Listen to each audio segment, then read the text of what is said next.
Namaste everyone. I will just quickly share the links.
So Om is here.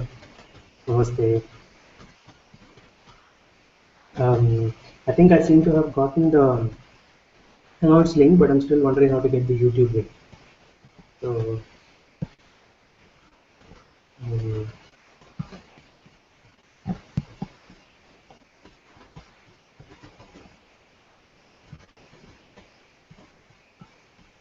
Right bottom, sorry.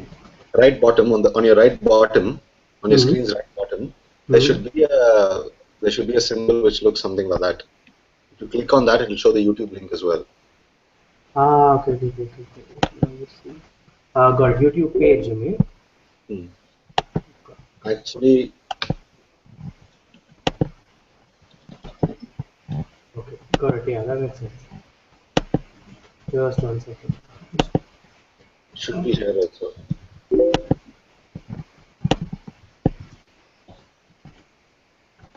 Actually, Ram's point. Hang on a second, bro. I'll give you the link. How do I find out, bro? I'll give you the link. It's on that same page link that I sent you just a few minutes back. I checked that, but it wasn't coming. Okay, because it takes a while to load. It takes a minute after you start going live to. I've sent you the link. Okay. You can keep that on. I think that's where people who want to chat with you will chat with you. Okay, I just saw the link. Yeah. It didn't come on. Maybe I had to reload the page or something. So if I just check on the page, then this thing will be there, no? This It link will takes be a few minutes after you go live for it to come, there. Okay. and you have to reload maybe once. So. Got it. Okay, so 1 second.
So I can, unlike Ustream, I can do this beforehand. No, I don't have to wait for you to finish. Like in Ustream, I had to wait for the other person to finish. You can start simultaneously if it gets delayed. Oh yeah, got it. So it's like you can run several live at the same time. Oh, Nitya's here. Hi Nitya. So nice to see you.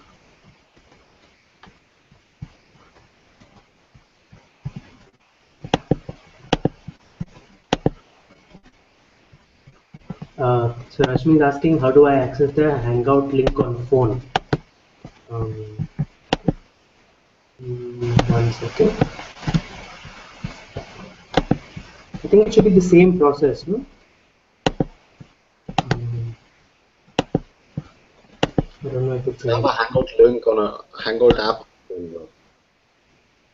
Oh, you need to have a Hangout app, is it? Most likely. She should if she has a smartphone. Okay. So I don't know if Rashmi is watching the YouTube thing. Um, Om is saying that you might have to have a Hangout app. Pekka is here. Namaste, Pekka. I'm just sorting out a few first. This is the first time, so just sorting out a few things. And I didn't know that you could do this before, and actually, I thought I had to wait till Om finishes. But then I realized now that you could do this much beforehand because unlike Ustream, this is independent, and I think many live events can run at the same time. So,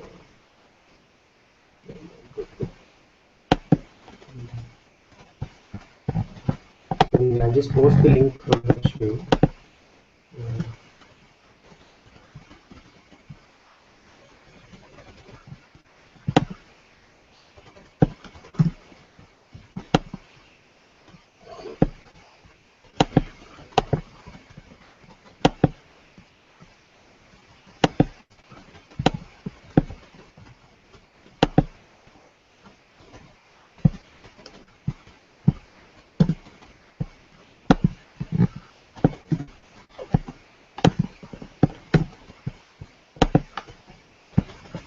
Okay, I think it was set. Thank you so much, Om, for the help.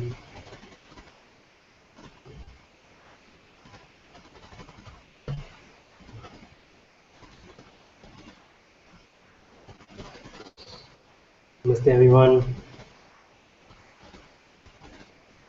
तो श्री सतगुरु मुझी जी की जय, अनंता जी की जय, गंगा की जय.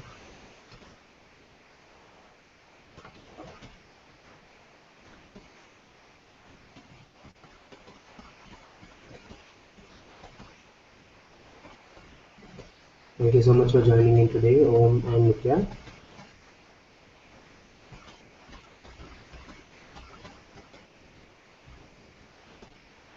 Very nice.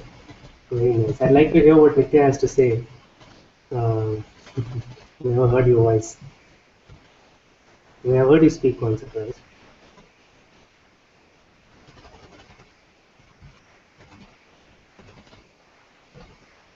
Can you unmute your microphone? I can't hear you. You want me to say something? Yeah, Can you hear me? Yeah, I've never heard you share. It'd be so nice to hear you say something. Anything. I just wanted to hear your voice. Oh, Om is gone. Yeah, I think something must have happened. I think, yeah. But it's so nice to be sitting like this with you. I don't have to say anything just now. I have the feeling I just ejected Om because my cursor went on his face and No, he's there. He's back again. Oh, okay.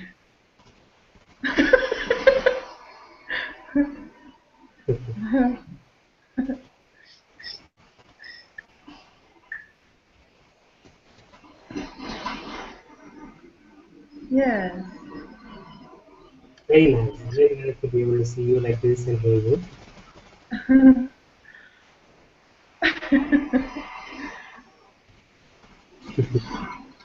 A little challenging here to see me.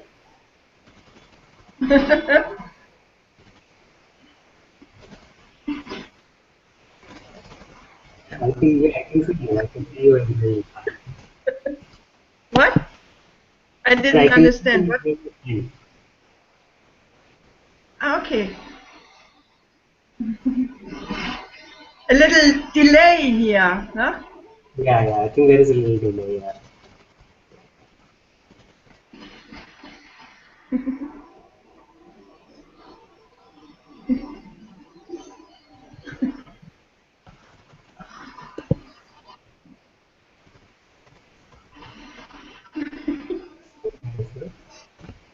It's amazing how technology can make us feel like we're sitting right next to each other.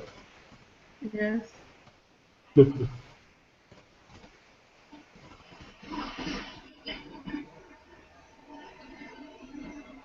Some background noise coming. Is it from your end or is it from my end? Some What? background. There's some background noise coming in. I don't know if it's from your end or my end. I think from your end. From my end? Yes. Yeah. Now it's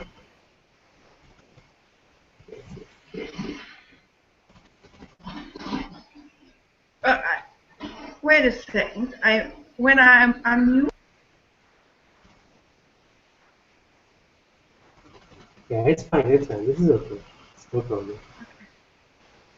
I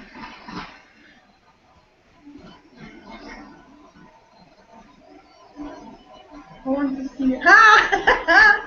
This version I like more.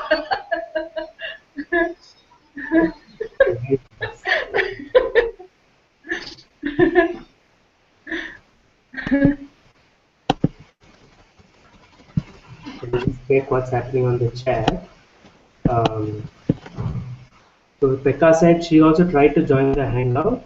Um, so Pekka saying there's not much background noise anymore. Rashmi says she does have a Google Plus app. Okay. Um, I'm not sure. I don't know actually. I think it should be possible because I've never accessed through phone. I wonder if Om, do you know if she's saying she has a Google Plus app? How does she access the Hangout?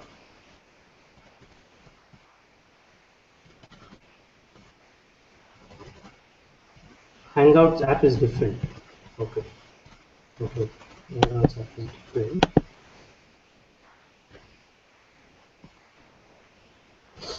Okay. I hope you're able to get it. I hope you're able to see through YouTube at least. I hope that's happening for both Pekka and Rashmi.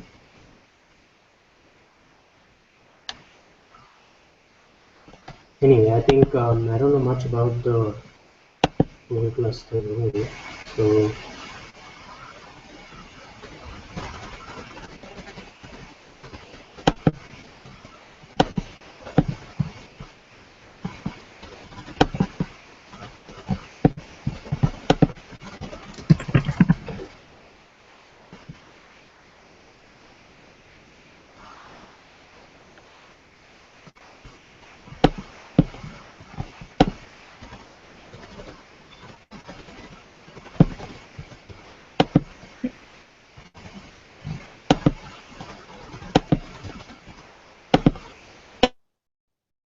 oh, Amba's here. Namaste.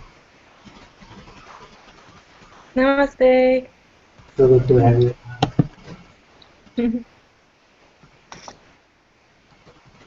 Just figuring out. I think we kind of said. So Om is saying Hangout app is different. I think Google Plus app is something else. Otherwise, if she has a browser on her phone, she can click on the link you gave on Sangha Chai Shop and go through chat. I hope Rashmi is seeing this. So I think Rashmi, if you have what Om is suggesting is that if you have a browser on your phone, you can just click on the link that I had shared on the Sangha Chai Shop and you can come into the chat.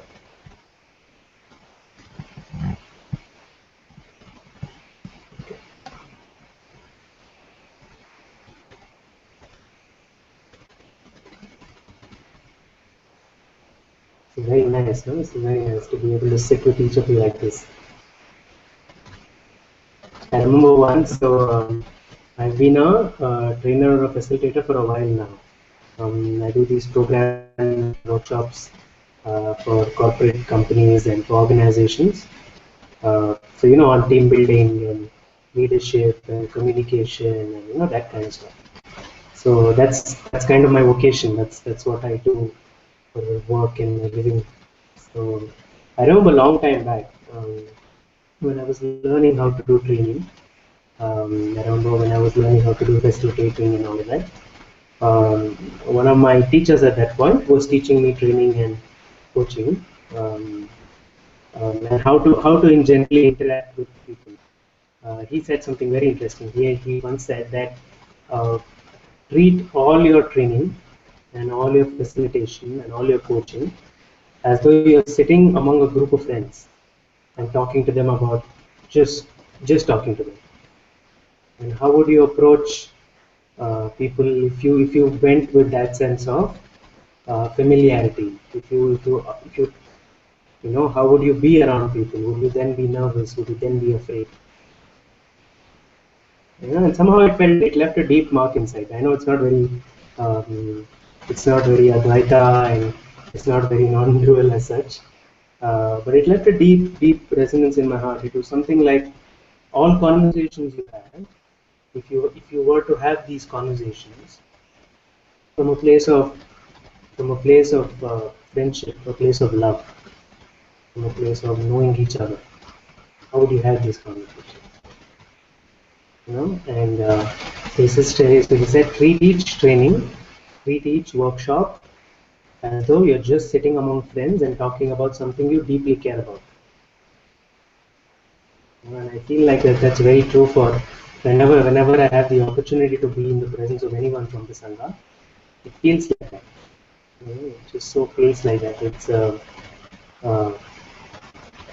feels like we're a bunch of friends who come together to understand how can we be happy, how can we be free. Because ultimately that's what this whole thing is about, isn't it? I don't feel like it's for anything. And happiness and freedom seems to be a universal language. You know, you may not speak the language of Advaita, or you may not speak a non-dual tongue. You may not know the words, but you can talk about happiness. You can talk about freedom. And if you speak to anybody, actually, if you ask them what are the most beautiful moments of their life, they won't tell you that my most beautiful moment was earning a lot of money. They won't tell you that my most beautiful moment was achieving something. Sometimes it can be that way. But what I will tell you is that my most beautiful moment was one where there was a sense of joy. You know, where I felt loved by somebody. Or when I felt like I was, it's always around a deep relation, it's always around love, it's always around joy. It's about something about this. You know, so, you know, like it's universal understanding. It's like we're not separate anymore, you know, at several levels. Rashmi is here. I can hear the background noise, but I can't see her.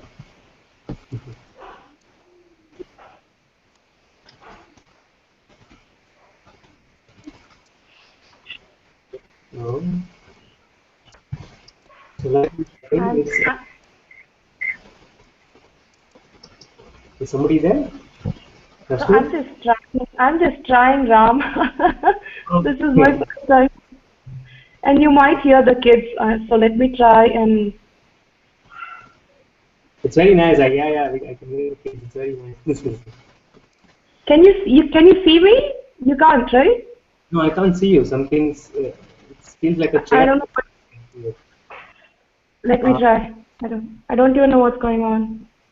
Yeah, I can see a ledger. Please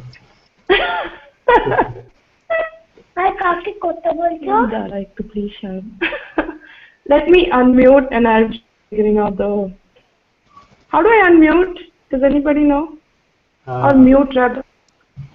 How do you unmute? I think I can mute you, I guess. How do you're already on unmute. You mean, how do you mute?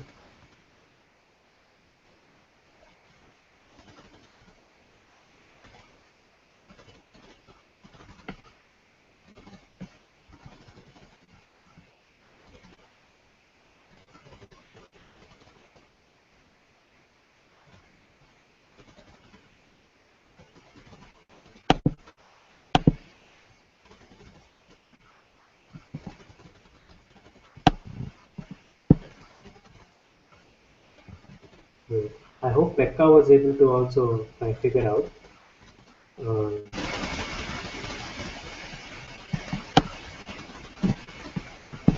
So Rashmi's been able to somehow come on, but I don't know about Pekka yet.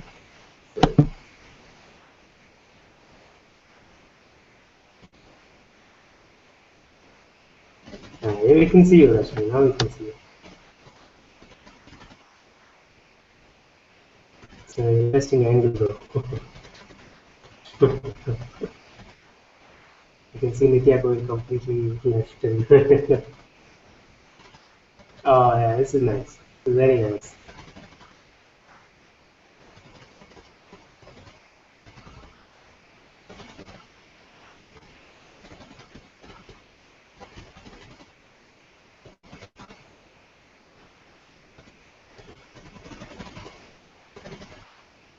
You can see the kids also. It's very nice.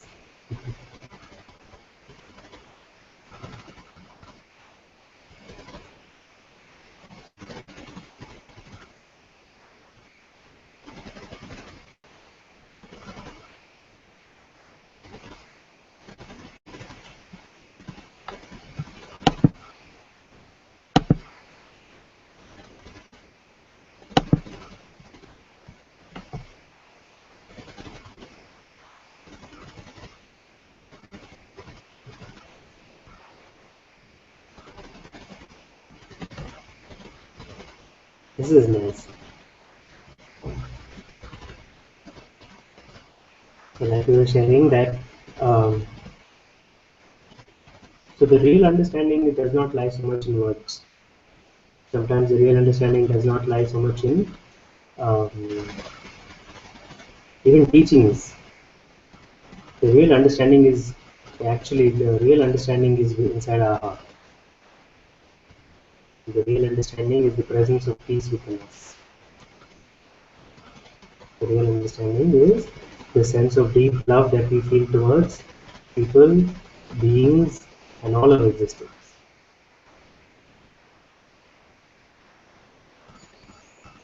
So it's almost like there have been some very beautiful metaphors that Grantha Father has mentioned, but it's almost like I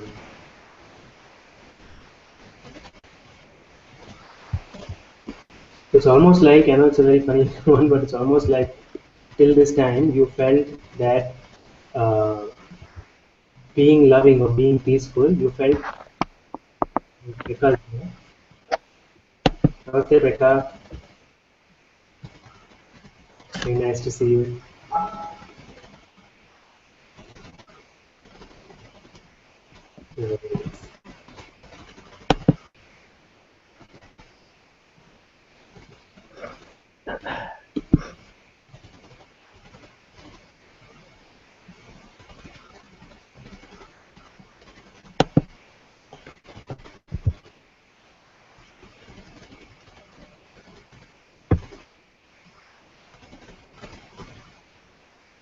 So what I was saying is that it's almost like you found out that till now you were you were charged to be loving. You had to pay a fine. You had to pay a fine to love someone. You had to pay a fine to be at peace. It's almost like that, because something within us resists the sense of peace. And now you sort of figured out that I don't need to pay this fine anymore. You were under the false impression that you had to pay a fine, and now you figured that you don't have to pay this fine anymore. So it's almost at a deep level inside of us, we start giving ourselves this permission to be at peace. You know, it's kind of important. I feel it's a very crucial sort of step along the way also, which is that at one point we are willing to just be peaceful. We're willing to give ourselves this permission to be at peace. Because you know, almost all of our lives and almost all of our culture is kind of built around this deep sense of struggle. Deep sense of struggle. We don't even know why. Yeah, Amba says it's true. It's like we want a free pass to love. Exactly, it's like that. And it's the most beautiful thing: a free pass to love, a free pass to be peaceful. And you know, it's almost like it's very deeply, it's seated within us that somehow we can't. We are wrong. You know, somehow we are wrong. The world is wrong. Some incident is wrong. Something is wrong. And somehow this whole personal identity operates like that. You know. In my experience, from my own experience, I've seen the most number one way in which the personal identity perpetuates itself and it also operates is by constantly saying something is wrong. You know, a deep sense of something is wrong, something is wrong, something is wrong, something is wrong. The only thing that is wrong is it actually itself. The only thing that there is ever wrong is itself. But somehow it kind of fails to see this. Deep inside of us, like we realize, like Amma said, we want a free pass to love. We don't need to pay a fine anymore to be peaceful. We don't need to so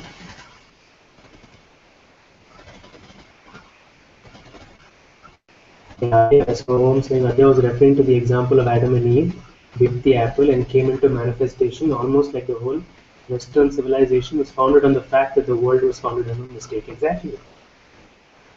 You know, and all of Western civilization, I also feel a lot of us in India, a lot of us in Asia. It's almost like we somehow, it's a very deep-rooted belief that somehow inside of us we kind of feel that this whole thing is a mistake. You know, of course, part of it is well-founded in it because we keep struggling and we keep suffering. So, but almost inside of us, it's like Adya himself had said in that video. He said, our founding belief, right? Our founding story is somehow the fact that something is wrong. Our founding story is something wrong. So anything we come up from there on is never going to be peaceful. You see, it's like that. In the East, it's more like karma and here to get liberated and not be born again. Yes, but even that, I feel somewhere this whole story of karma as well. This whole story of karma kind of tells you that God messed up. You know, like that's what karma really tells you, that listen, God messed up. Now you need to correct your own karma and somehow go back to God. But isn't that stupid? Isn't that really stupid? Like, isn't that saying, it's like standing in front of an ocean and taking a fistful of mud and saying, with this mud I will consume it. How are we going to do that in front of the ocean? How are we going to throw the mud into the ocean and say, with this mud I will take you in? It's very stupid, isn't it? We don't question some of these things actually. I mean, and it's like, you know, sometimes it's almost like a feeling inside that why wasn't I told some of these things when I was growing up? Why didn't our schools teach us this? Because this is much more fundamental than you know, maths or algebra or geography and number of states and who killed who in which battle. I mean, we couldn't care less. Why this person killed that person in a battle? I don't know. It's of no consequence to me actually. But this is of consequence to me. This kind of impacts my life. It impacts my relationships. It impacts my work. It impacts my very existence. So I want to know. I want to know. It's like somewhere it's like this deep fundamental belief that God messed up. God messed up. God made a mistake.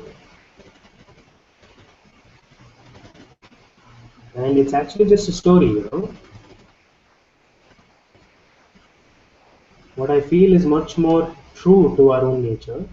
Much more true to our own nature. It just feels like this whole thing is like a celebration. This whole thing is like a celebration, and in this celebration, a small part of it is, in this vast celebration, a small part of it is us finding our own freedom. It's not the other way around. Somehow the mind feels like, and I understand it, because it almost feels life-threatening at one point. You feel like you need to find your freedom, and it's very beautiful. But it's like the very impulse to say that I must be free, or I must be free, I must be free. It's like you're, in that very impulse of freedom, you're denying freedom sometimes. You're denying freedom.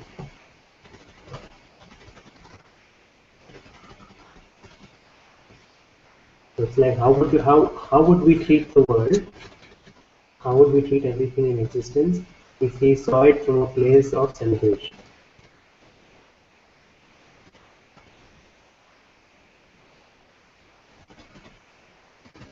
Recently, it was 2 days back or something, it was New Year's, right? So one of our close friends threw a party, and we all gathered at a place, a whole bunch of us, about 10, 12 of us, and we had a very nice time. We spoke and we ate, and we had a lot of fun together. And she put a lot of effort into the party. She put a lot of effort into it. She did a lot of things, and and I was wondering, we kind of just wondering that, why do you throw a party? Why do you have to go through so much effort? It's cumbersome, right? You might as well sit quietly at home. And but why do we go out of our way to throw a party? Why do we go out of our way to celebrate? Because of love. That's why. Because we love. Because we want to be loved. And because we know we can love. Okay, so it's like somehow, out of this impulse to celebrate, out of this beautiful impulse to celebrate, I feel all of this existence has come into picture. And who is celebrating? It's God. God himself is celebrating.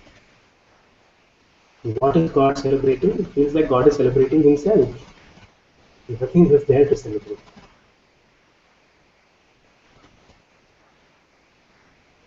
Does God need a reason to celebrate? Do we need a reason to celebrate?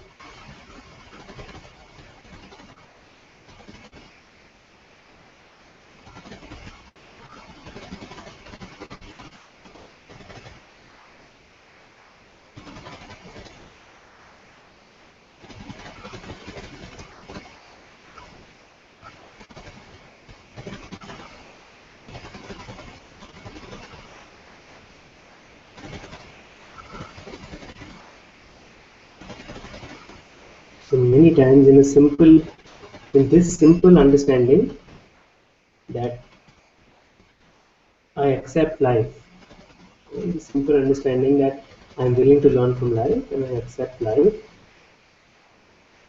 just as it is. In this simple understanding, many times so much of what we're struggling with falls away. In this simple understanding that none of this is a mistake. Nothing that can ever happen is a mistake.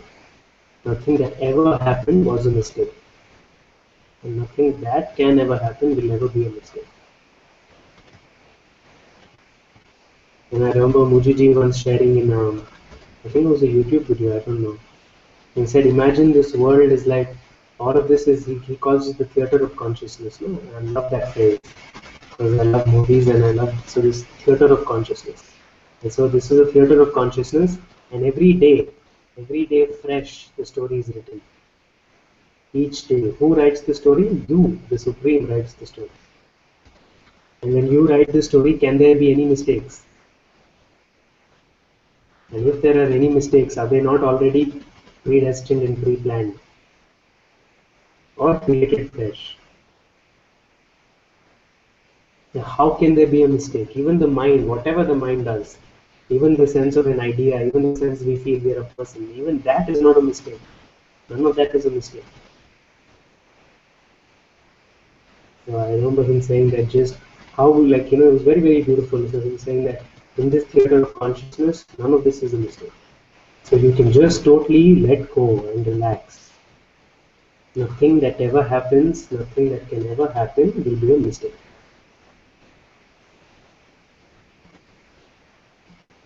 This is what celebrating. No mistakes are possible. All is great stays. The no mistakes are possible is it's such a relief. It's such a relief. I think more than anything, it's a big relief.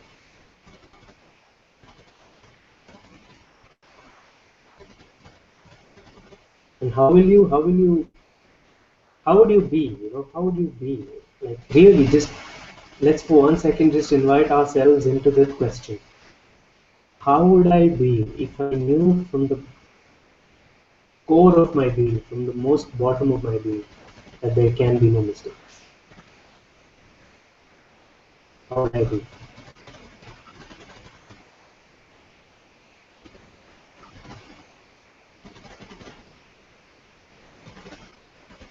It brings about a deep sense of alignment. The mind can say that you will end up being reckless, but that's just a part of the story. In actuality, in your depth of your being, you can realize that this understanding that no mistakes are possible actually brings you in completely into the present. It completely brings you into presence and a deep sense of alignment with life.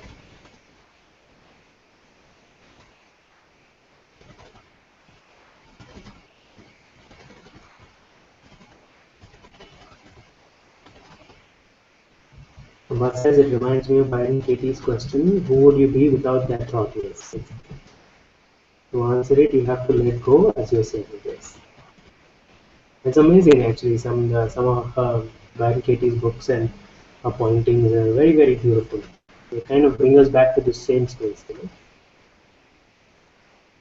I remember it's like the ego also is the same guy. Everywhere is the person is the same guy. I feel the Sadguru is also the same guy. Father has also said this. Samantha has also said this. The same guy operating in different ways. Has such a dynamic expression in someone like Moji.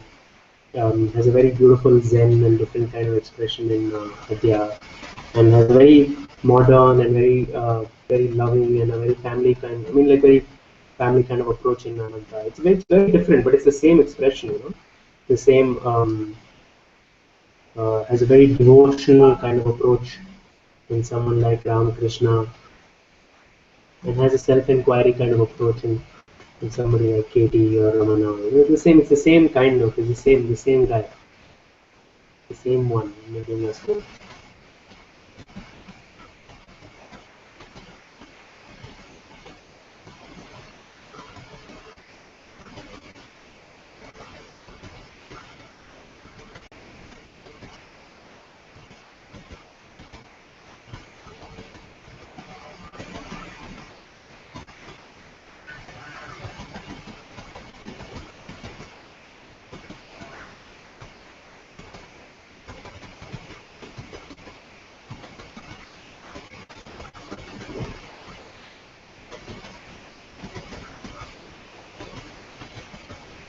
Somehow when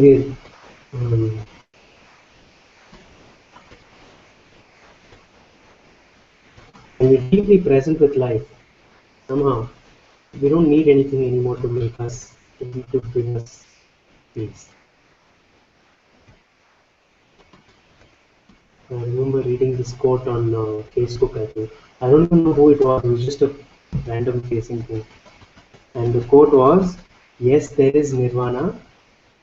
Yes, there is nirvana. It isn't drinking your tea. It isn't taking a walk in the park. And it isn't hugging your friend. I'm paraphrasing, but it's something like that. Right here, in our day to day, in the most mundane, in the most awesome, amazing, in something we deeply like, and it's something we deeply detest. Right there is our peace.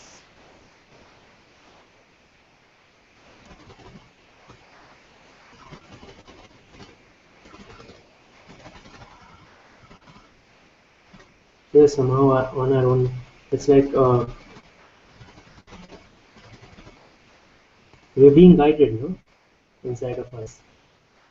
We're being guided inside of us, and we're being held inside of us in a way that,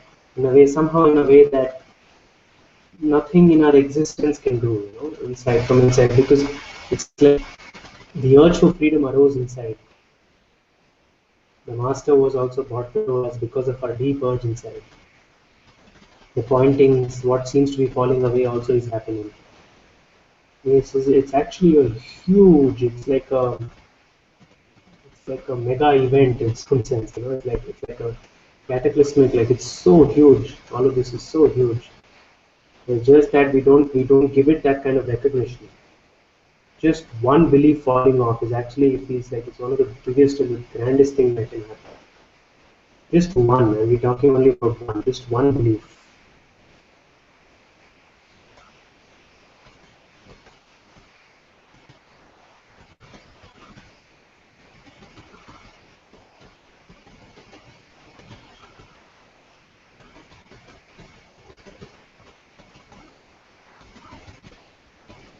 No mistakes are possible. And somehow when we understand this, we come into complete alignment with our lives.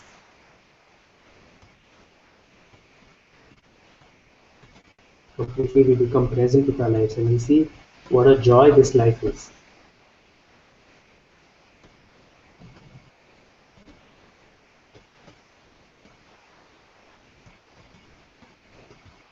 So many times actually I keep feeling that somehow I always felt this deep sense of privilege, of knowing people and just knowing how beautiful each being is, and that feeling really intensified when I came in touch, after I came in touch with Ananta, and then so Om said, can you repeat that? Which one?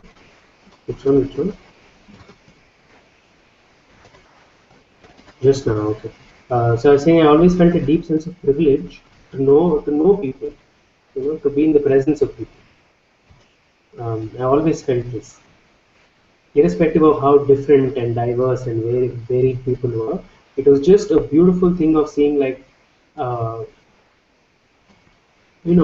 beautiful is each one and how different is each one. And somehow that feeling intensified for me after I met Ananta. And for example, me and Om go way back. So we were friends right when we were young. I mean, we kind of growing up. We didn't like each other initially much, but then we grew up, and then we became good friends. And, so there was always a sense of being close to, of just liking people, of loving people,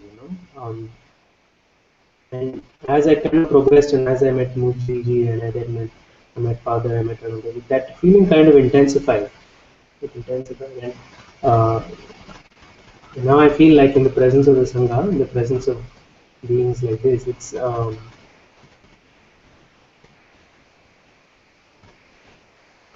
Sama says, Muji says something like, I used to think I love people, but really it is the presence of God in each one that I love. Yes.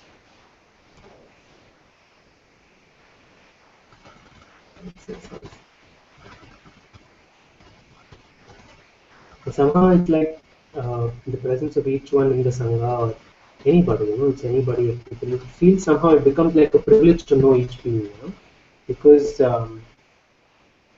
it feels like you see the face of God in them. You see the face of God in that being. I remember reading this in a book. I think it was Gandhi who said it. I'm not sure, but I think it was Gandhi who said it. He said, if the very next instant you cannot see God in the face of the very next being you meet, then there's no chance that you'll ever see God in any other way. And I felt there was something very profound in that. In the very next being you meet, if you cannot see the face of God, that doesn't mean we go keep repeating that this is God, he's God, she's God. Doesn't mean that. But it's just you see right there and then, right, that this is consciousness, that this being, this is me. I am this being. We may appear a little differently. We may speak a little differently. They may have certain different characteristics, but actually this is the face of God.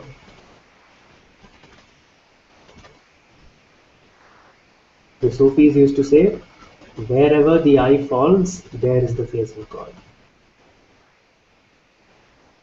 Wherever the eye falls, there is the face of God. And that can be, you can understand it in two ways. One is wherever the physical eyes land upon, there is the face of God. So you may see anything and you realize this is the face of God. The other way in which you can say is wherever the eye, the separate eye, the individual eye, wherever the eye falls, there is the face of God. Whenever this personal entity disappears, they will only remain God. And that's not a compliment. We're not paying anybody a compliment. We're not saying that, oh, you're looking very godlike today, or that stuff. We're actually saying that the core of what you are, the essence of what all of this is, the essence, the fundamental essence of existence, the fundamental essence of what I am, the essence of what you really are, is that presence. Is this presence here, right now. You don't need to do anything to deserve it. You don't need to undo anything to deserve it. You just need to open yourself to it. Sometimes it's the love of God is so, the love of presence, the love of consciousness, the love of God is so unconditional that it cannot be grasped by the mind. It cannot be grasped by the mind. It's unfathomable for the mind because the mind is based in condition. What we really are, what we truly are, the love of God, the love of consciousness, the love of truth. You don't need to do anything to deserve the love of God. You don't need to do anything to be present here right now. And you don't need to undo anything to be present here right now.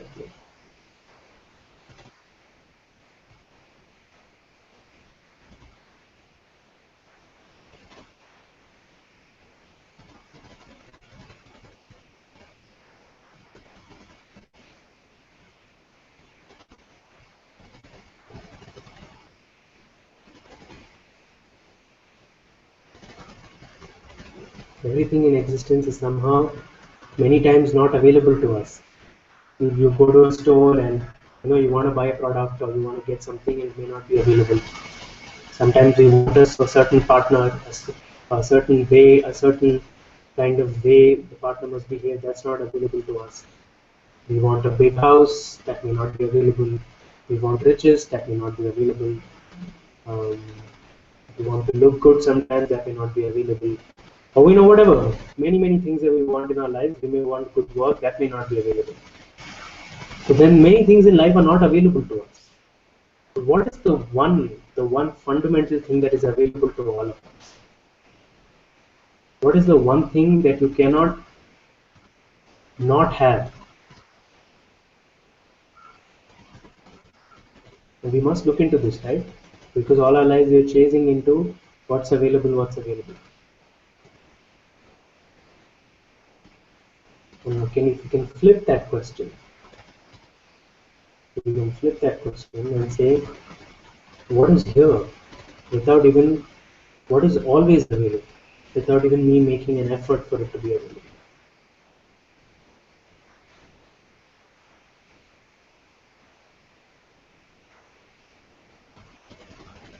This presence is always here. This what you are, what I am, the word awareness, or all these words to some extent are very beautiful pointers, but in some way they completely also they fall silent. The words fall silent in front of what you really are.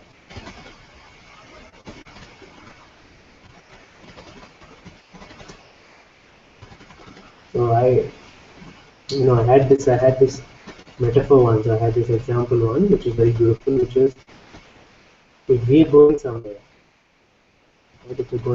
If you're going out somewhere, if you're going to meet somebody, and you're all dressed up and you're looking very beautiful, and you've got your best gear on and you've put all your makeup and you're looking nice and all of that. And somewhere on your shoulder or somewhere on your dress there is a black, there are like a few spots, a few spots on there. Now, would I remind you of how beautiful you really are?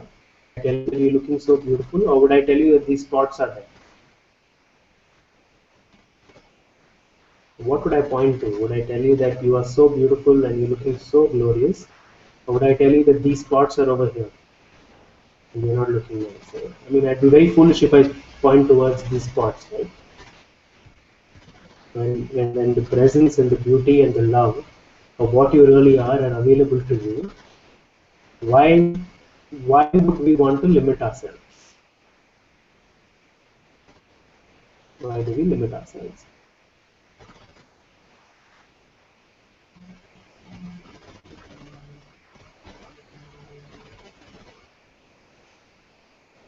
Must be because somehow deep inside of us we don't give ourselves this permission.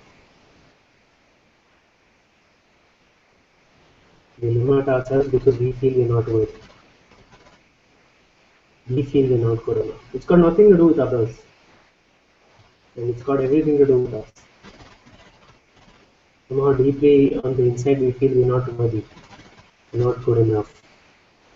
But that's a lie, like we shared at the starting of today. Is that you won a free pass to love. You recognize that you can no longer be fined for being peaceful. You don't have to pay tax to be joyful. Nobody will tax you to be happy.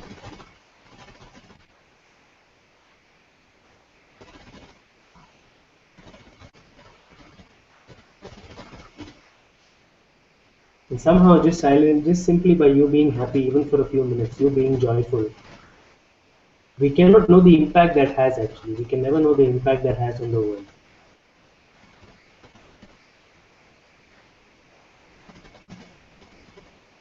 We can never know the impact that has. I was just reflecting the other day, which is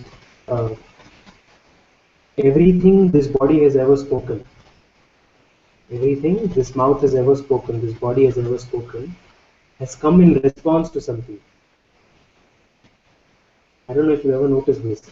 Everything this body has ever spoken or this mouth has ever spoken has come in response to something. Somebody asks you a question, so you speak. Something is scheduled, so you speak. So how can any of these words, how can anything be mine? Because if that incident did not happen, then these words would not have come out. It's actually a very, very simple thing. Everything this body has ever spoken, every word this mouth has ever uttered, every action this body has ever done, has been a result of something else also. It's not been independent in any way. For example, if I were to take the example of me right now sitting and talking here, this happened because if I take it all the way back, this happened firstly because my parents, he decided, like, my parents got together and there was whatever, a boy was born, and from there was a certain upbringing, and then I had a few friends, and in that whole friend circle, out of the infinite possibilities that could have happened, I met a few friends, and then from there I had a few experiences. But it's almost like from there, then I met Om and all of that, and we used to have the spiritual discussions initially, and after the spiritual discussions, something deepened, and then Om sent me a link of the I am. Then I went to Muji. Then I met Muji ji, and it was so beautiful. And then I came back, and I met Father, and then I was with, kept seeing Father for a long time. And then after Father, being with Father, and then Father started sharing, and then when Father felt an impulse, Father suddenly felt an impulse that everyone in Sangha must share, and everybody must read. And then he said we must. Can you see how, the mind will tell you that I just came and I decided to speak, but it's so stupid. This one action actually has gone, if you can see it, this one action is interconnected to so many other events.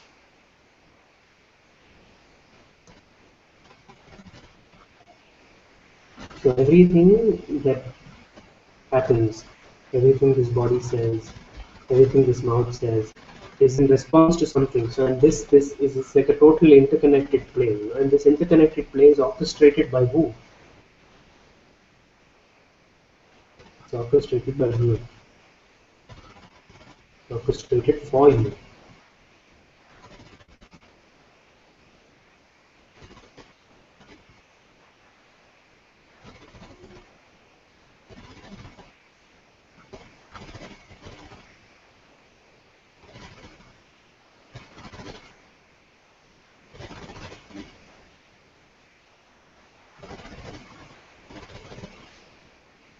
So how can we ever say I did something? How can we ever say I spoke something? How can we ever say I took any action? You see?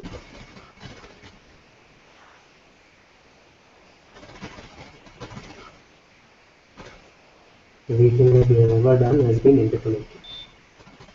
And it's from this infinite, it's like there is nothing original in me. There is nothing original in you. But there is everything original about consciousness. You can say it like that. There's nothing original about me, there's nothing original about you, but there's everything original about consciousness.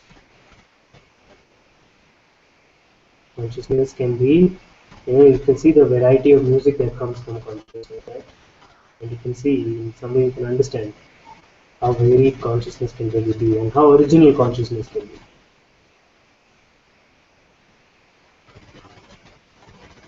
There is also saying I think in the music industry, or I don't know if it's done outside, there's a saying that no creation is original. And I think we must agree with that actually. I don't think any creation is original. There's nothing original about so-called bodies creating something. There's nothing original about it because everything we want to create in some sense has been informed, has been learned.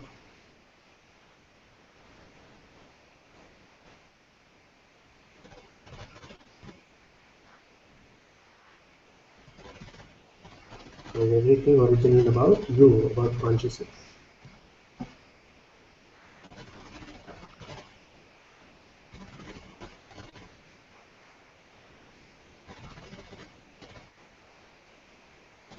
Amma says, yes, I sometimes think that everything is recycled. Yes.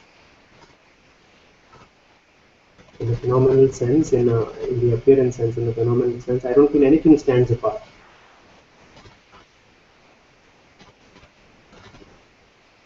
Yes, yes. All words that I could speak are recycled. All actions I could do are recycled. It's very foolish if we go through life feeling that I did something, I did not do something.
It's very nice that it's very beautiful everyone's here. I feel like Tekka saying I'm still struggling to understand your accent inside this space noise. Yes. But I'm very happy you're here. I feel many times it's not important for us to understand the words. You know, it's not important for you to understand what I'm saying, and it's not important for me to understand what you're saying as well. Because I trust, ultimately, I trust. Uh, yes, exactly. He's also saying the same thing. Words are not so important. Yes, absolutely. Ultimately, my deepest trust is in the fact that you will be guided. I am supremely confident about that. With words, without words, you are always guided. You know, you are held completely.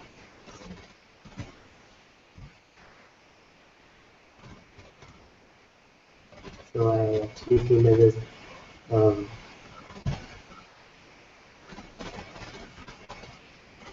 words are a very poor carrier.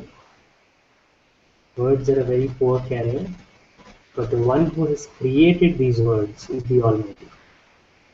One who has created these words, who is the source of these words, can do anything. And this is my faith, this is my trust, this is my knowledge.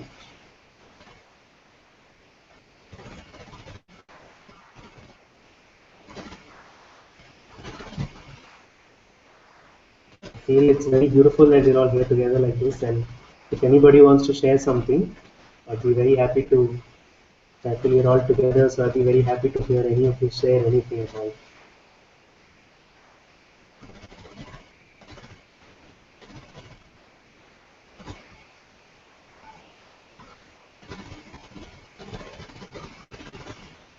Pekka, you want to share something?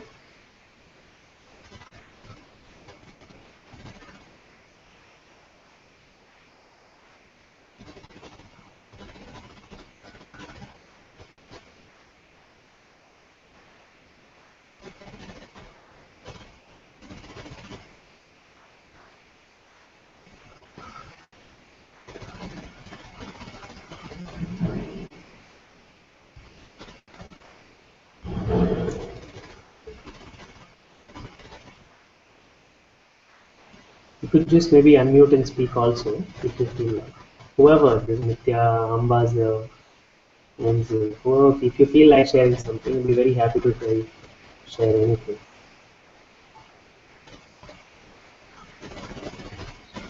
I'm very happy to be here with you. Same. It's very nice to see everybody, to see you, and just all the little boxes down there. It's very nice. Yes. Thank you. Thank you. Mm-hmm.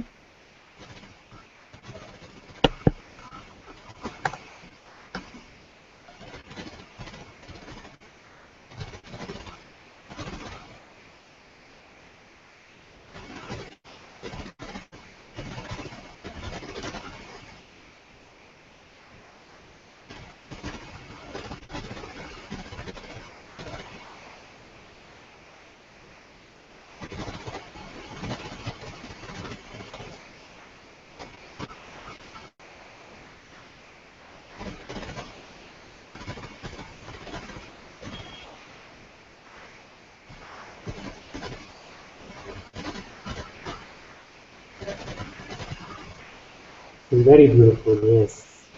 Very, very beautiful. So Pekka says, I write, Ramana Maharshi is so precious to me because he speaks with silence. I usually can't speak.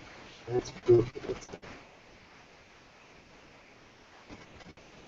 Ramana, it is said that Ramana used to sit in silence and just silently looking at each other, just silently being with other beings was enough.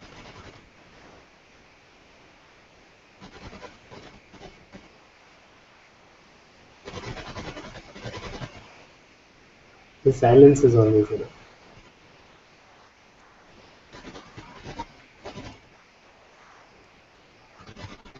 Ram, this is Rashmi. It's me. Yeah, it's just so good to be here. My webcam's on the other side of the phone, so that's why it was messing up. It's totally fine. Thank you so much. Thank you. It was so nice to see you and the kids.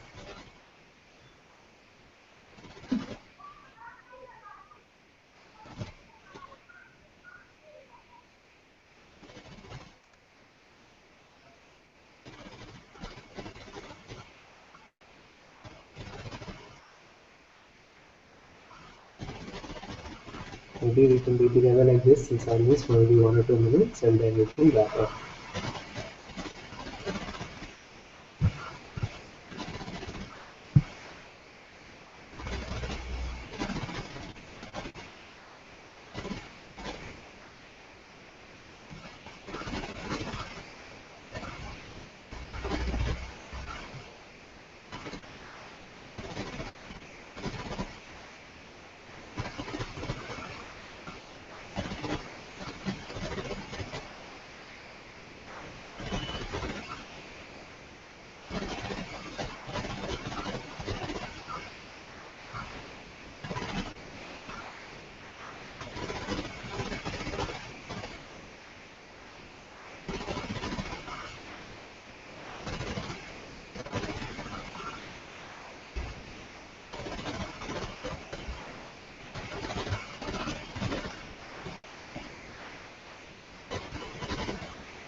Ram, can I say something?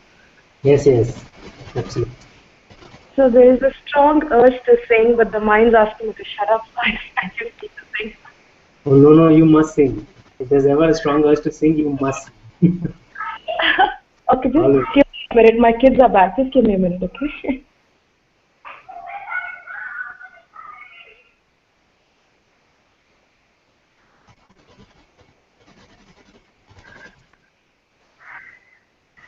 I'm back. I'm sorry.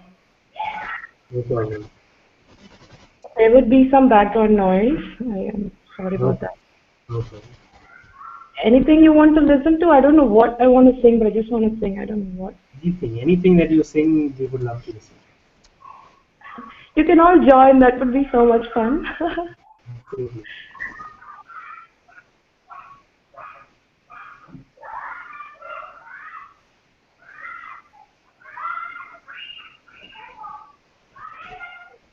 Shower of grace,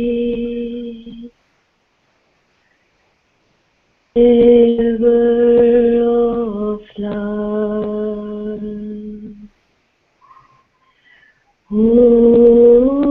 ocean of peace, timeless,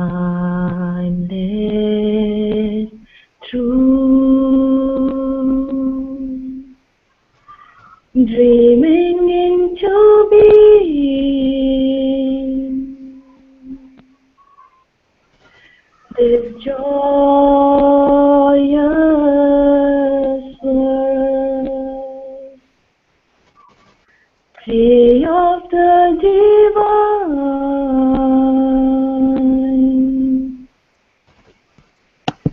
all of this we are, all this we are,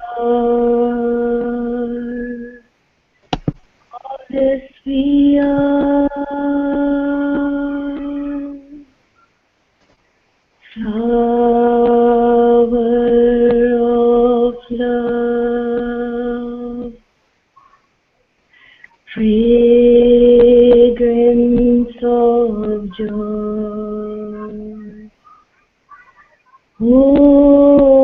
open sky,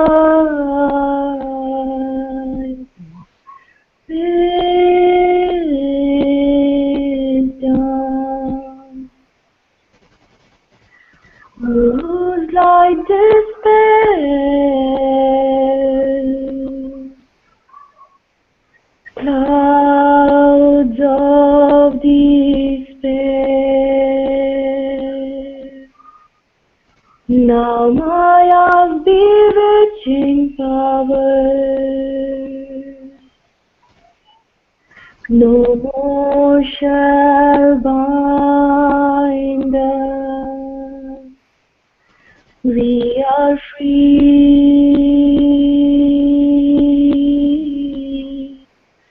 We are free.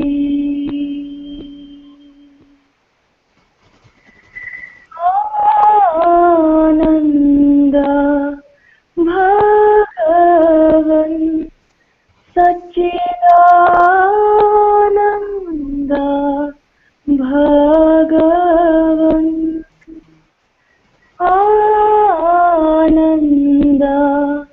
Bhagavan Satchidananda Bhagavan Ananda Bhagavan Satchidananda Bhagavan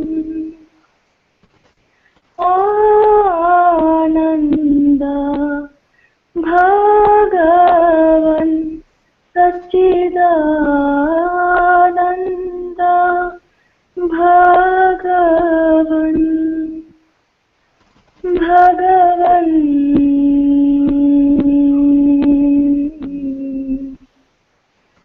Bhagavan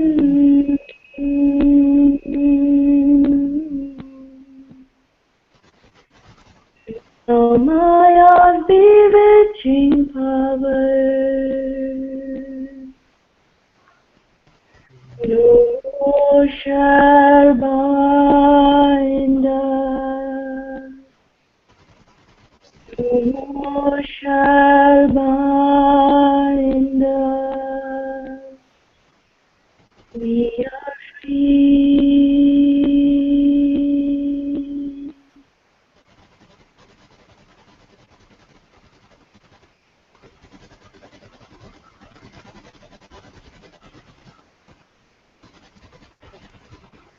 Thank you so much. It was very beautiful.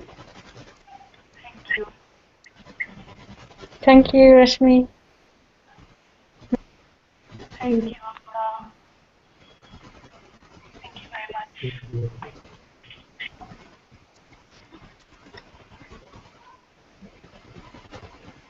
So,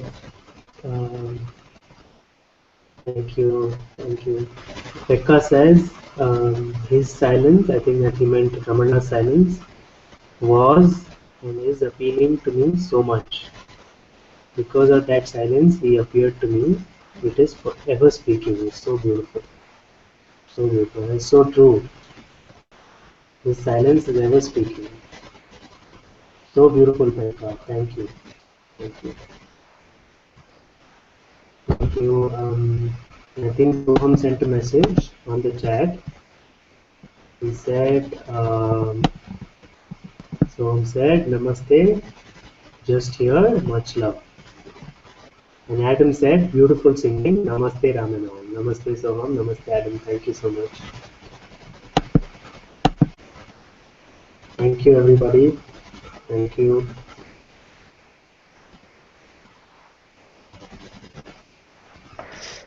Thank you, Ram. Thank you. Big thank you to Om for helping technologically at the starting. Thank you.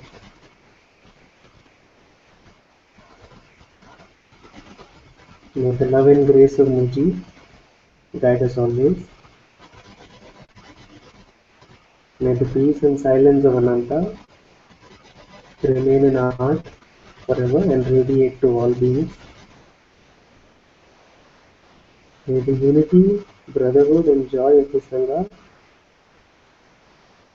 bless all of existence, and may we be one like this together, as we already are.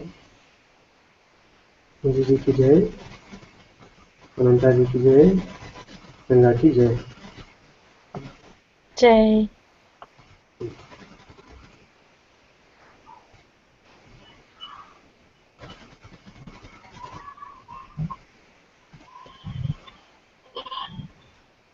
Jay! Yeah. Thank you. Oh, yes, thank you. Thank you so much. So much love.